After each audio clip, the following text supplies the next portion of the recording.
अहो, निसर्गाने हे सुंदर विश्व निर्माण केले आहे.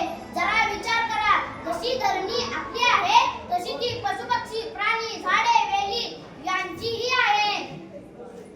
अभिमानाने अमेरिकेतील लोक सांगतात की 200 वर्षात तिथे एकही दुष्काळ पडला नाही.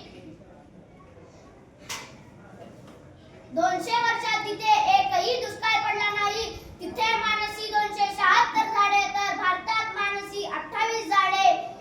18 पगड जातीत आमचाच जन्म मोठा आणि तिथे नाही लेकरांना तोटा. Stitch time save nine. अहो, वेळेवर घातलेला एक टाका पुढील 9 टाके वाचवू शकतो. म्हणून झाडे लावून त्यांचे संवर्धन करणे हीच आहे आपली जबाबदारी.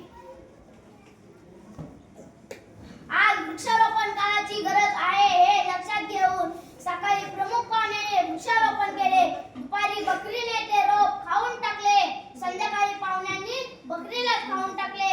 हिशोब पूर्ण. दरवर्षी एकच संकल्प, 2 कोटी वृक्ष.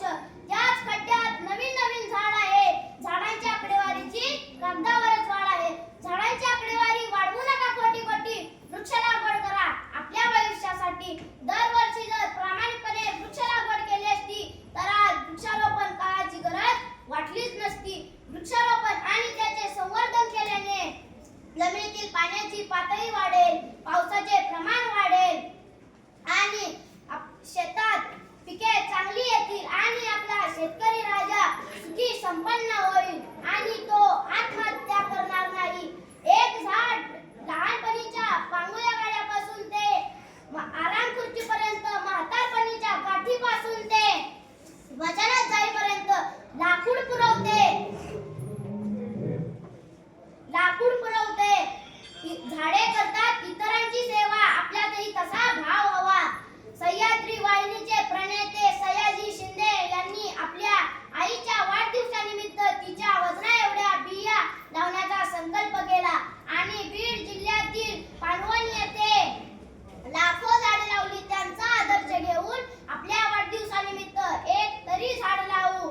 एक एक झाड तुम्ही पहा की लावून, निसर्गाचा चमत्कार घ्या की पाहून. आज या वर्षी आपण सांगली कोल्हापूरचा पूर पाहिला, वीरशस्त्राचा शूर पाहिला, हिरवा भगवा एक पाहिला, जोशी बरोबर शेख पाहिला, मीच हिंदू मीच मुसलमान असा पूरग्रस्तांचा लेख पाहिला. या सर्वांना मी एकच विनंती करेन की सासे हो रही है कम, आओ पेड़ लगाए हम, आओ पेड़ लगाए हम. धन्यवाद.